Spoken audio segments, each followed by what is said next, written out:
Barely. Hello world, welcome back to the Razor RC. Today we're doing the full review on the Arrma Kraton 4S 4x4 BLX. Just came out a few weeks ago. I picked this up pretty much the day or maybe even earlier it was released. I also had the V1 Kraton. Lots of videos out there on YouTube. You can check it out if you want to know more about that vehicle. But this is the update. 3 years in the making, they finally revised the Arrma Kraton 4S. A lot of people have been wondering where this thing was. It's kind of promised a year or two back that it would be coming out.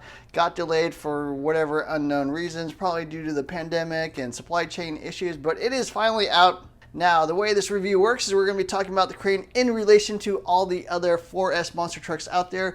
I've also got the Traxxas Max V2. I've also got the Skeeter 4S. I've also got the Outcast 4S V2, which just got released. Basically, the little brother of the Kraton 4S. And so we're going to be giving it a rating in 5 different categories, or actually 6 categories this time. We're going to be talking about the electronics, the design, the performance, the support and maintenance, the durability, and finally the value. We're going to be giving a rating from 1 to 5 stars, and it's graded on a curve. It makes no sense to kind of grade this or rate this on some sort of weird scale without explaining what that means. 3 stars means it is average within this class, average among all those other vehicles. 5 stars would be best in class, obviously, and 1 star would be worst in class. So let's get into the review. So first off, the Kraton does come with this, the SLT3 radio. This is basically kind of their low-end RTR radio. Actually a really excellent radio. It's got the foam wheel, 4 double A's, 2.4 gigahertz radio. Pretty good and pretty solid feeling trigger. The wheel, the trigger all feel excellent. It is 3-channel. It does have all your basic adjustments, steering rate, throttle trim, steering trim. Even has a 50, 75, 100% throttle limiter. So if you want to hand this to a kid or someone less experienced, you can turn down the power just with the flip of the switch. You can reverse the throttle and steering. And there's also there's a documented feature within the manual explaining how to set the endpoints. That's a really critical feature that not many RTR radios have. You can actually adjust the endpoints for your steering. So that's a really, really welcome update. The other awesome thing about the Kraton is that it does come with the SR315 receiver here in the receiver box. So you can go ahead and bind this with any other Spectrum radio that you have. If you've got a DX5C or a DX5R Pro or any other Spectrum radio, that will bind right up, allow you to use those higher end radios, especially those ones with multi-model memory. You can just use a single radio, control those things. I will have links in the description below for the 2 I recommend, but that is a really nice feature and basically something that the other brands do not offer. Also has a Spectrum Firmware 120 amp 4S capable ESC, pretty standard ESC that they come with all their 4S vehicles. It is have some programming options, so you can adjust things like the brake percentage, the punch level. So nice to have a few little adjustments. There is no like LiPo voltage setting or anything like that. You can reverse the motor if you're putting this in a different vehicle. But yeah, some basic settings that will work with your Hobbywing programming card or your Spectrum programming card. It's got the standard 2400 kV Arrma motor. I believe it's a 38 by 68 if I'm not mistaken. But yeah, pretty much their standard mode. Again, comes with all their 4S motors. The original V1 Kraton and V1 Outcast came with Arrma branded electronics, but these are pretty much the same electronics as far as I can tell, all the same capabilities, although this does have the Spectrum telemetry options that the original Arrma ESC did not have. It does have a little capacitor there on the wires, and does normally come with 2 IC5 connectors, although I removed one to just run a single IC5 with a single battery. This is 3S and 4S capable. Servo-wise, it is the S652 servo, reasonably torquey. I think about 250 ounce-inches of torque. Speed is pretty reasonable, not super fast, obviously. For a budget RTR vehicle, I think it's perfectly fine. The only thing I really don't like about the servo is it does come with a 23-tooth servo horn, which is pretty much the only brand that does. Everyone else has moved on to 25-tooth servos. Hopefully Spectrum will do that one day, but for now, yeah, they're still running their own proprietary servo horns. So in the electronics, radio is excellent, one of the best out there. Receiver is for sure the best out there because it is compatible with other radios. You can bind that right up without having to bind another receiver. Solid ESC. enough adjustments, I think. It'd be nice to have things like drag brake or LiPo voltage cutoff, but totally serviceable ESC, and actually one of the better ones out there. Motor, again, pretty powerful. This truck does not feel slow at all. It actually feels pretty quick. It does have a heatsink and fan integrated in that motor, so to keep it nice and cool. The only thing I really would say I don't like is the servo. It is middle geared, it is reasonably torquey, it is reasonably fast, so performance-wise, it is quite good. I just wish it was a standardized servo tooth count, because you pretty much are going to have to look for special like Spectrum servo horns if you want to mount one up. In the electronics category, I'm going to give it 4 stars. Definitely above average. There are some little things I wish they would change. There are definitely other ESCs out there which have more programming options. There are certainly servos out there that are faster. But, you know, in terms of everything overall, I think it is one of the better ones out there. 4 stars in the electronics category. Design-wise, the Kraton 4S is pretty much a continuation of their 3S and 4S line, which is primarily a composite chassis, right? As you can see there, it does have a tower-to-tower aluminum chassis brace with a little bit of a bumper here in the front to provide some additional shock absorption. Plastic shock towers, which are double shear both on the top and the bottom. It does have aluminum shocks now. That is an update over the previous V1. They did also change the shock towers to give it proper geometry on those shocks, so it does land nice and plush. You definitely see a huge improvement in the way the suspension works. It does have longer arms as well, so a little bit bigger, a little bit longer. They call it the extra long wheelbase chassis. Pretty much the same length as the Traxxas X Max or Traxxas Max V2. So it is size-wise pretty comparable. It has kind of that unique Arrma design where it's got the motor module or power module over here on the left. It's got the basically electronics module here in the front where you have your ESC, receiver, servo, all kind of in one package you can remove with like 4 screws. So they did make it kind of modular. The diffs are pretty easy to get at. You basically just remove like 4 screws from the top, a couple screws from the bumpers, and you can pull off the tops of the shock towers, get at your diffs inside. They did improve the diffs. They are all metal now, all steel. Originally they were plastic ring and pinion in the V1, but it is nice that they did update the diffs. They also have kind of these jokes, which make it really easy to work on. A lot of little touches you don't quite notice on this vehicle until you kind of disassemble and look at it more closely. The shocks are pretty much like have domed caps. You don't really have to bleed them or anything. You basically just fill them up, screw on the cap, and you're good to go. There are nice little touches like these little pins that hold in the tower brace. They are captured so they don't fall out. You don't have to worry about losing them. You do have tethers here on the body. Basically keep your body clips attached and you don't have to worry about losing those. So a lot of nice little touches I think work pretty well. They did update the drive shafts as well. They are now semi-steel, semi-plastic, semi-composite, sliding style drive shafts. They are not held in with set screws. Before they used to have these screws that were really hard to get at from the inside of the drive shaft, so that makes the maintenance a little bit better. They do have this telescoping center drive shaft, so this is the only part of the drivetrain which is still composite. Does have the ability to get a rock jammed in there and kind of tear it up, so that is one area I wish they made improvements, but they did keep the composite drive shaft, although I assume a lot of aftermarket companies will probably make an aluminum version. They did finally go to 17mm wheel hexes with the 17mm nuts. That's really nice improvement over the V1s, which had kind of this funky nut you had to use, kind of a proprietary nut. They did beef up the arms, so they are more durable, and they work pretty well. So yeah, overall, nice improvements to the vehicle. Motor plate has been extended by 1mm, so it's now a 6mm plate instead of 5mm plate. And they did add actually a ring onto the slipper hub, which had a tendency to kind of crack, flare out, and kind of get damaged. So that does, again, add some more additional durability. But other than that, pretty much same vehicle, not too many changes. But design-wise, I think it is above average.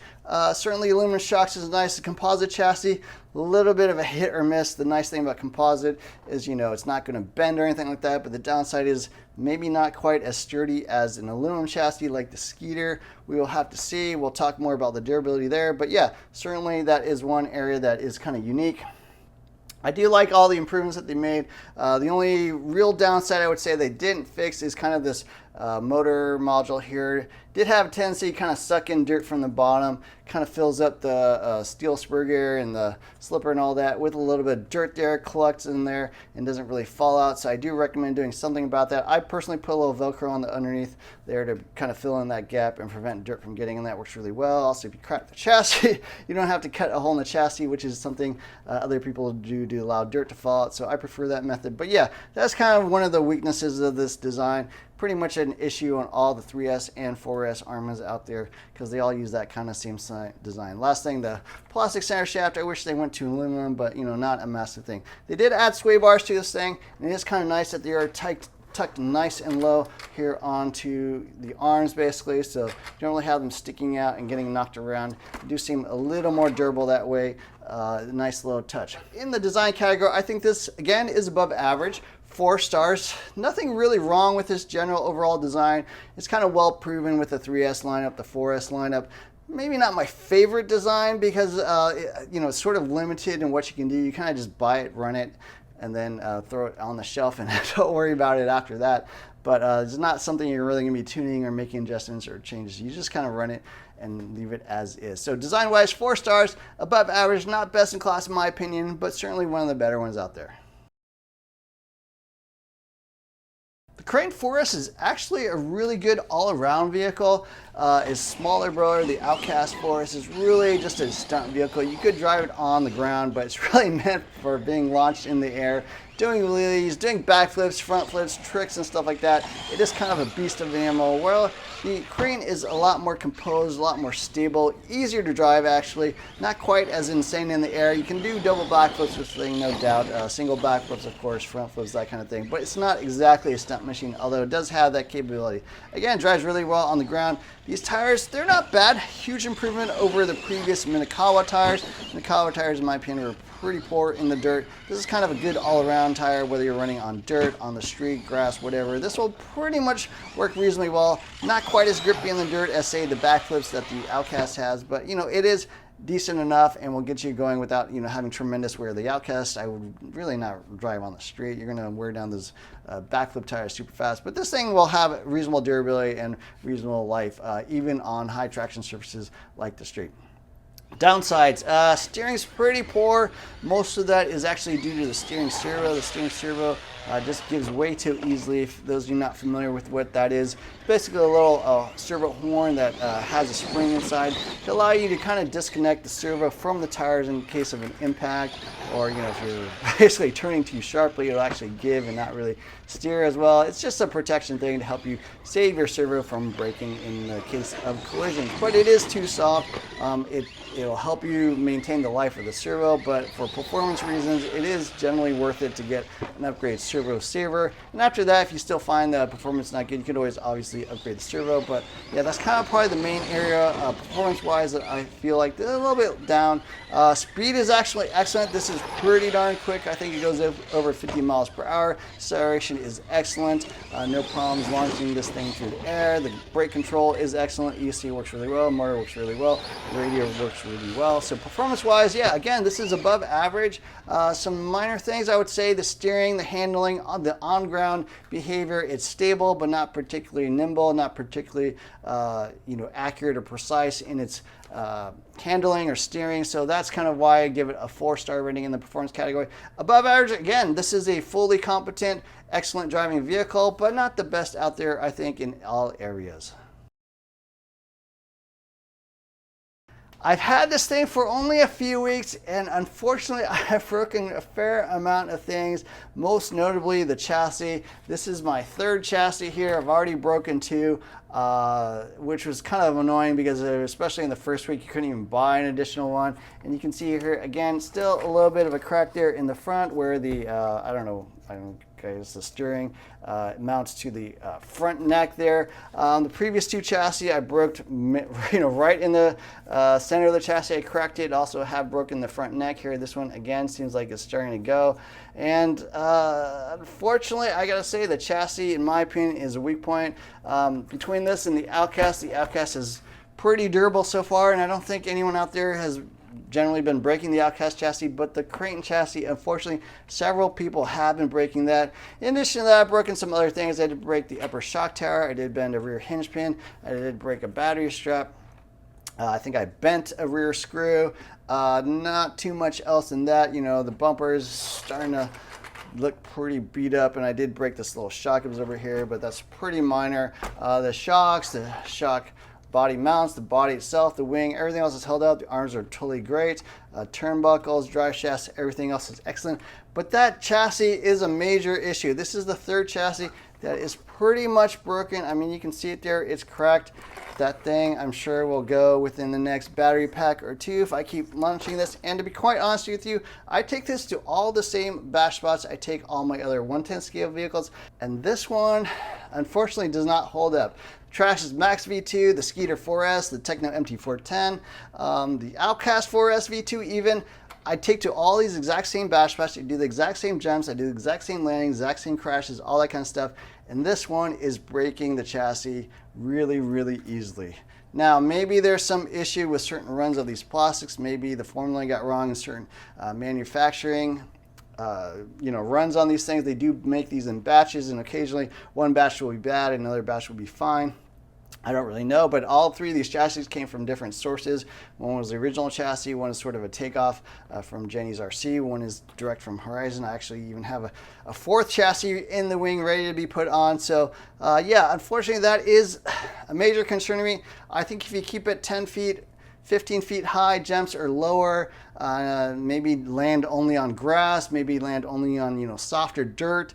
I think maybe you'll be okay. I don't know, but me personally, I can really go with what I've been experiencing. And this chassis, this is the third chassis. It's pretty much already cracked. So in the durability category, I got to give it 2 stars for sure, a below average rating. Unfortunately, the Max V2, hugely durable. That thing's almost like indestructible. In my opinion, probably the most durable RC car out there. The Skeeter 4S, yeah, you can break a turnbuckle, you could break an arm, maybe bend a Ackerman bar, but really other than that, the truck is pretty solid.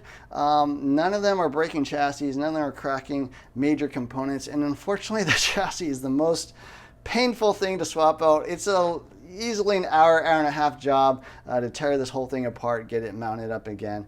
And yeah, so for that reason, I got to give it below score in the durability category, 2 stars.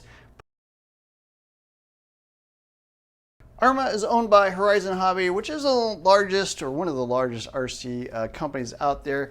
Their warranty is actually pretty generous. It's 2 years. They're pretty easy to work with for the most part. Occasionally they might ask to see, pictures or receipts or, chassis serial numbers, something like that. But they're pretty easy to work with.